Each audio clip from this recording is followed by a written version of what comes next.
Is the front office ready to admit that this reset year was doomed the moment the team refused to lose? Boston stands at 12 wins, rising in the East, and the league knows they were not supposed to be here. This is where cap tension starts to squeeze. If Tatum returns sooner than expected, the argument for patience collapses. Suddenly, the conversation flips from development minutes to playoff seeding. But how would a trade even fit within league rules? Analyzing the cap, is there a hidden window that lets Boston add a veteran without choking future flexibility? The numbers suggest a brutal truth. Expiring contracts around the league create opportunity, but the real barrier might be locker room chemistry. Would a new piece accept a defined role without disrupting the group? That uncertainty hangs in the air, and it pushes the story toward a turning point no one inside the franchise can ignore. Could the Celtics justify adding another high-usage player when their core is designed around balance and spacing? The irony is sharp. Boston traded Drew Holiday and Kristaps Porzingis to breathe financially, to stretch their timeline, to survive future cap penalties. And now, the unexpected rise of this roster creates temptation. A piece like Nikola Vucevic changes the interior dynamic, but how would he impact rim protection? Jerami Grant brings scoring punch, but does he shrink Jaylen Brown's touches? CJ McCollum offers shot creation, but what happens to Derrick White's rhythm? The tactical questions multiply, and then comes the hard one. Would these players accept a reduced role on a team with shifting identity? But what nobody expected was the league-wide weakness in the East. Boston sees a door cracked open, and the franchise has to decide if it dares to step through. The Celtics are standing at a crossroads, and every update on Tatum's rehab tightens the tension. A single trade could ignite a playoff surge or expose fragile chemistry. The future hangs between ambition and patience, and the front office knows the next move will define the rest of the decade. So here is the question that matters. If the door to an Eastern Conference title is open right now, is Boston brave enough to walk through it? What if the balance of power in the Eastern Conference is about to tilt in a way that forces the Boston Celtics into an unexpected strategic dilemma? Miami is circling Ja Morant, Memphis is wobbling, and the cap landscape of the conference is shifting faster than Boston anticipated. A move of this magnitude could reshape matchups, pressure rotations, and alter the political balance inside the league office. The Celtics now face a question they cannot ignore, because the wrong decision could cost them control of the conference for years. Could a Miami pursuit of Ja Morant force the Celtics to reconsider every internal assumption about their roster construction? The Heat sit near the top tier, lacking a true point guard, yet their culture has revived unstable stars before.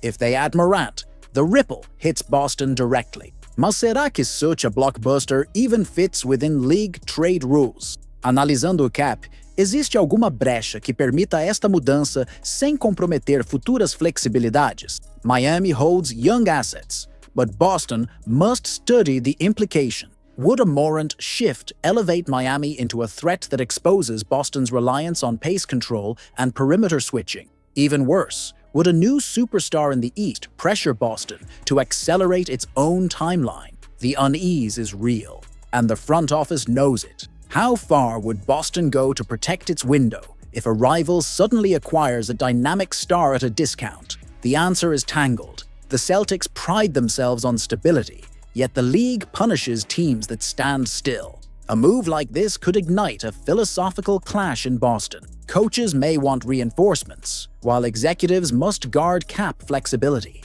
Mas será que Boston tem espaço para agir sem ferir a química atual? The Celtics have built an identity around discipline and two-way versatility, but the East could shift overnight, forcing uncomfortable decisions. O que ninguém esperava era Miami becoming a direct threat by embracing risk, while Boston debates caution.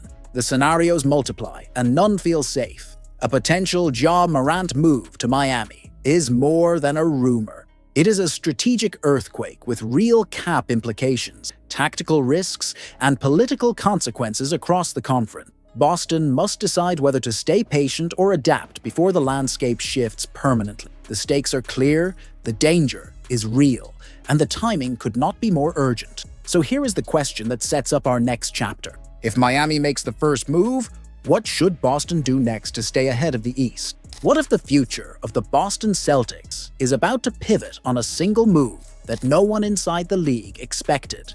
A move that demands financial precision, political courage, and absolute confidence in the identity of this roster. With Giannis Antetokounmpo shaking the market and the Warriors forced into painful decisions, Boston suddenly stands in front of an opportunity that is both dangerous and irresistible. One wrong step could hurt their cap stability, internal hierarchy, and long-term structure. The pressure is real, and the clock is already ticking. Could the Celtics secretly exploit the Giannis marketplace to steal a defensive icon without ever entering the superstar bidding war?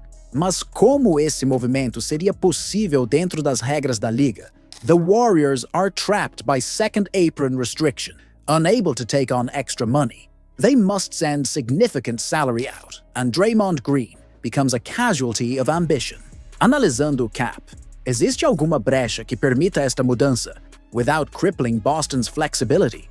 The numbers suggest yes, but the risk is enormous. Would Boston dare to insert itself into the deal before the ink dries, flipping Anthony Simons and a pick to Milwaukee to secure Draymond as the redirect piece? The logic fits, but the emotional cost is heavy. This move demands cold calculation.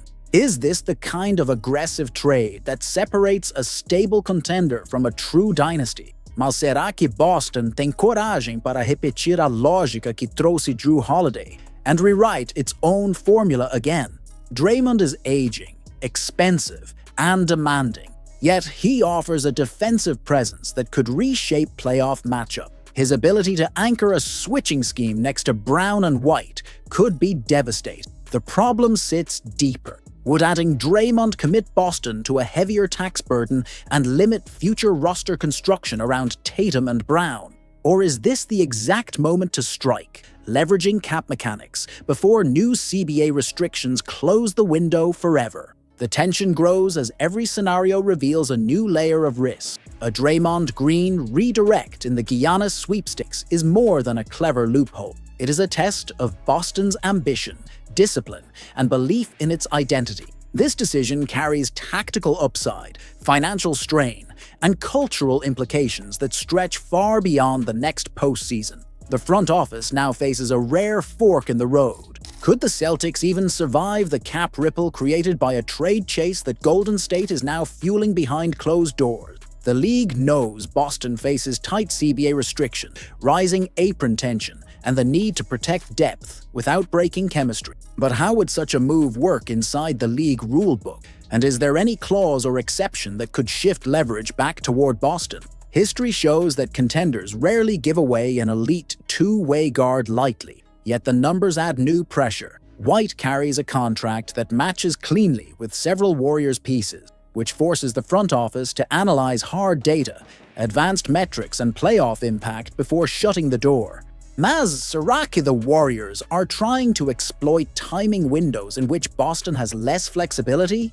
The real twist arrives when you realize that a trade of this magnitude would alter roles for Brown, Holiday, and the entire defensive structure. Something is brewing, but the true motive is still hidden. If the Warriors can legally assemble multiple picks and expiring deals, what stops them from testing Boston with a package that challenges the franchise identity? Examining the cap shows that Golden State has room to combine Kuminga, Moody, and picks. Yet the Celtics know this is not a simple value equation. This is chemistry, trust, and locker room credibility. Analysts point to White as the silent engine that stabilizes spacing, switches across three positions, and anchors the team when Tatum is out. Removing him creates a tactical crack, and the staff knows it. But será que some in the front office see a chance to gain future flexibility, or add a younger star? The tension grows as Boston weighs present stability against long-term adaptability. Would Derrick White ever accept a reduced role or altered usage if Boston retools around a healthier Tatum next season? This is not just about trade packages. It is about role sustainability, ego balance, and competitive windows. White thrives when empowered to defend the point of attack and orchestrate secondary action. If his touch count drops, does his impact drop too? Analysts argue that he brings value regardless of role, but an internal shift could spark conflict. The Celtics know that elite teams collapse when roles blur or trust breaks. Meanwhile, the Warriors believe White fits perfectly with a veteran core that needs stability next to Curry. They have been monitoring his postseason efficiency, his defensive versatility, and his ability to elevate any five he plays with. But what Ngem esperaba was the possibility that Boston might explore minor structural changes, which could open a small crack for negotiation.